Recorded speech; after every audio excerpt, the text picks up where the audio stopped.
Well, right now, the federal government is in a partial shutdown. Some federal employees are still working, though, without pay. Yeah, and that includes those TSA agents. You might want to give yourself a little extra time if you're flying anywhere this week.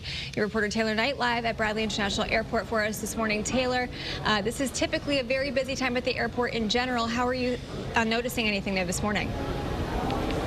Well, we got here around 4:30 this morning, and it was absolutely packed here. There were really long lines, especially at these ticket counters here. Lots of families with children traveling today. Right now, though, those ticket counter lines have died down a bit, but the security line still very long here. But I do want to say this is also pretty typical for a weekday morning. But as this shutdown continues, travelers should plan to arrive early and give yourself extra time to get through security.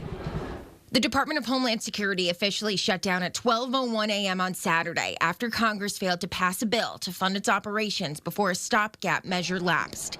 The Transportation Security Administration falls under DHS, so TSA employees will have to work without a paycheck. The rest of the federal government is funded through September 30th, so that means air traffic controllers employed by the Federal Aviation Administration will receive their paychecks as usual. But experts warn that airlines might decide to delay departures in some cases to wait for passengers to clear screening. That's because shortages of TSA officers could slow the screening of checked luggage behind the scenes. Congress is in recess until February 23rd, so the first potential missed paycheck for federal workers is on March 3rd.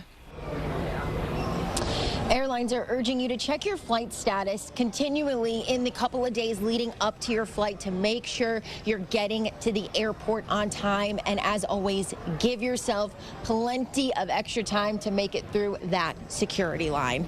Your reporter live in Windsor Locks, Taylor Knight, Channel 3 Eyewitness News. All right, Taylor, thank you.